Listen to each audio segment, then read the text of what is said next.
English with S എന്ന ചാനലിലേക്ക് ഏവർക്കും സ്വാഗതം. ഇന്ന് ഡയറക്റ്റ് ഇൻഡയറക്റ്റ് സ്പീച്ചിലെ ഇമ്പറേറ്റീവ് സെന്റൻസുകൾ എങ്ങനെയാണ് നമുക്ക് റിപ്പോർട്ട് ചെയ്യേണ്ടത് എന്നതിനെക്കുറിച്ച് പരിചയപ്പെടുത്തുകയാണ് ഇന്നത്തെ ക്ലാസ്സിന്റെ ലക്ഷ്യം. ഇന്ന് 4 സെന്റൻസുകളാണ് ഞാനിവിടെ പരിചയപ്പെടുത്തുന്നത്. എല്ലാവരും വളരെ സന്തോഷത്തോടു കൂടി എൻ്റെ ക്ലാസ്സിലേക്ക് സ്വാഗതം ചെയ്യുന്നു. ഒരു സെന്റൻസ് ഇവിടെ കാണുന്നത് എന്താ? ക്ലോസ് ദ ഡോർ എന്നാണ്. ആരായത് പറഞ്ഞിരിക്കുന്നത്? Doctor said to the nurse. ഇതൊരു ഇമ്പറേറ്റീവ് സെന്റൻസ് ആണെന്ന് എങ്ങനെയാ മനസ്സിലാകുന്നത്? ഈ സെന്റൻസ് ആരംഭിച്ചിരിക്കുന്ന വെർബിലാണ്. അപ്പോൾ doctor said to the nurse എന്നാ പറഞ്ഞിരിക്കുന്നത്. അപ്പൊ ഇമ്പറേറ്റീവ് സെന്റൻസുകൾ സാധാരണയായിട്ട് ഓർഡർ രൂപത്തിലോ കമാൻഡ് രൂപത്തിലോ അതുപോലെ തന്നെ ബെഗ്ഗിങ്, അഡ്വൈസ്, സജഷൻസ് ഇപ്രകാരം ഏതെങ്കിലും ഒരു വിധത്തിലായിരിക്കാം ഇമ്പറേറ്റീവ് സെന്റൻസുകൾ വരിക. അപ്പോൾ നമുക്കിവിടെ പരീക്ഷയ്ക്കാണെങ്കിൽ ആ ചോദ്യകർത്താവ് നിങ്ങൾക്ക് ഒരു റിപ്പോർട്ടിംഗ് വെർബ് തുടങ്ങി തന്നിരുന്നാൽ ആ റിപ്പോർട്ടിംഗ് വെർബ് നിങ്ങൾക്ക് ഉപയോഗിക്കാം. ഇവിടെ നമുക്ക് നമ്മുടേതായ രീതിയിൽ ഉപയോഗിക്കാം. ആൻസർ ഞാനിവിടെ ബോർഡിലേക്ക് പരിചയപ്പെടുത്താം. ശ്രദ്ധിച്ചോളൂ. The doctor. The doctor. Doctor ആരോടാ പറഞ്ഞിരിക്കുന്നത്? നഴ്സിനോടാണ്. നമുക്കിവിടെ സെഡ് എന്ന് എഴുതാം. ഓർഡർ ഇവിടെ വേണ്ട. നമുക്ക് said to the nurse. Said to the nurse. നഴ്സിനോട് ഡോക്ടർ പറഞ്ഞു. എന്താണ് പറഞ്ഞത്? ക്ലോസ് ദ ഡോർ എന്നാണ്. ഇതൊരു ഇമ്പറേറ്റീവ് സെന്റൻസ് ആയതുകൊണ്ട് ഈ ഭാഗത്തെ ഇതിനോടൊപ്പം ആഡ് ചെയ്യുന്നതിന് ഉപയോഗിക്കുന്ന കണക്റ്റിംഗ് വേർഡ് ടു എന്നാണ്. അപ്പോൾ ടു എന്ന കണക്റ്റിംഗ് വേർഡ് ഉപയോഗിച്ചു. Conjunction to. ഇനി ടുവിന് ശേഷം വരുന്ന വെർബിന്റെ ടെൻസ് മാറ്റി പറയാൻ പാടില്ല. അതുകൊണ്ട് ക്ലോസ് ക്ലോസ് എന്ന് തന്നെയാണ്.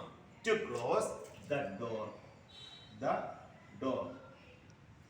ഇതാണ് ഇതിന്റെ ആൻസർ. മനസ്സിലാവുന്നുണ്ടല്ലോ? മറ്റൊരു സെന്റൻസ് നോക്കാം. He said it to her, please wait here till I return. Please wait here till I return. എന്താ? ഞാൻ ഇവിടെ വരുന്നത് വരെ എന്ത് ചെയ്താലും, നിന്നാലും, വെയിറ്റ് ചെയ്താലും. അപ്പോൾ ഇവിടെ പ്ലീസ് എന്നൊരു വേർഡ് ഉപയോഗിച്ചത് കൊണ്ട് സെഡ് എന്നതിന് പകരം റിക്വസ്റ്റ് എന്ന മെയിൻ വെർബ് ഉപയോഗിക്കണം. അപ്പോൾ ഇവിടെ ആൻസർ അങ്ങനെ എഴുതുന്നത്. He requested. He requested Har. He requested Har. ഇവിടെ എന്താ? പ്ലീസ് വന്നത് കൊണ്ടാണ് റിക്വസ്റ്റഡ് എന്ന എന്താ ഉപയോഗിച്ച? മെയിൻ വെർബ് ഉപയോഗിച്ച, റിപ്പോർട്ടിംഗ് വെർബ് ഉപയോഗിച്ചു. ഇനി ഇവിടെ എന്താ ഉള്ളത്? വെയിറ്റ് ഹിയർ എന്നാണ്. അപ്പോൾ ഇവിടെ ഇതിനോടൊപ്പം ചേർക്കണം. അതിലേക്ക് ടു ഉപയോഗിക്കാം. He requested her to wait. To wait. Here എന്ന് പറയുന്നത് നിയർനെസ്സിനെ, അടുപ്പത്തെ കുറിക്കുന്ന വേർഡാണ്. അത് ഡിസ്റ്റൻസിനെ കുറിക്കണം. അതുകൊണ്ട് ദയർ എന്ന് മാറണം. ദയർ. ദയർ ടിൽ ഐ എന്ന് പറഞ്ഞിരിക്കുന്നത് ഹി ആണ്.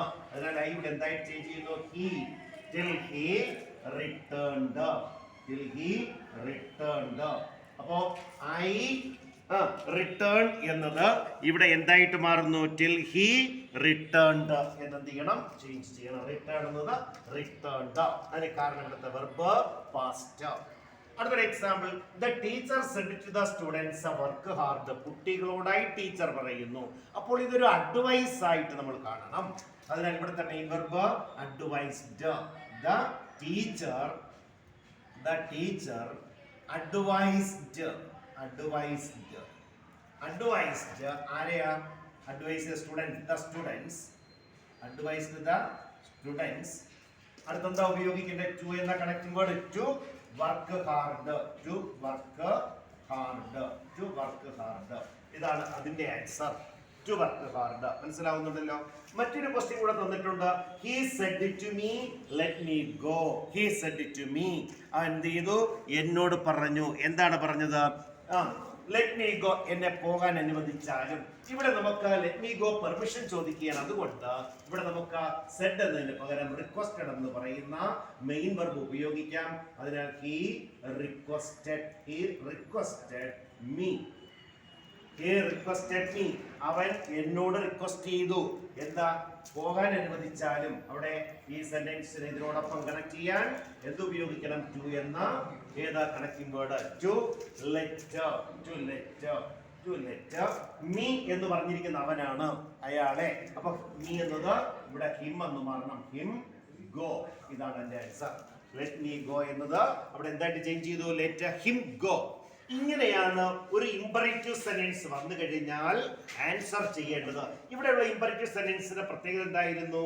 സെന്റൻസ് ആരംഭിക്കുന്നത് വെർബിലാണ്. അതുകൊണ്ട് കണക്റ്റിംഗ് വേർഡ് ടു എന്ന കണക്റ്റിംഗ് വേർഡ് ഉപയോഗിച്ചു. മനസ്സിലാകുന്നുണ്ടല്ലോ? നമ്മൾ റിപ്പോർട്ട് ചെയ്യുമ്പോൾ സെന്റൻസിന്റെ സ്വഭാവത്തിനനുസരിച്ചാണ് മെയിൻ വെർബ് ഉപയോഗിക്കുന്നത്. അതിനനുസരിച്ചാണ് കണക്റ്റിംഗ് വേർഡ് യൂസ് ചെയ്യുന്നത്. ഇവിടെ ടു എന്ന കണക്റ്റിംഗ് വേർഡ് ഉപയോഗിച്ചു.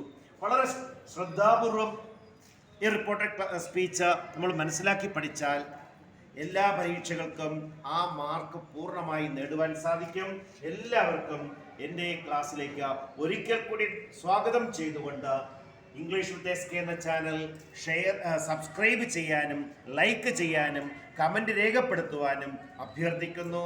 എൻ്റെ ക്ലാസ് കേൾക്കുന്ന, എൻ്റെ വീഡിയോ ശ്രദ്ധിക്കുന്ന മുഴുവൻ പഠിതാക്കൾക്കും ശുഭദിനം നേരുന്നു.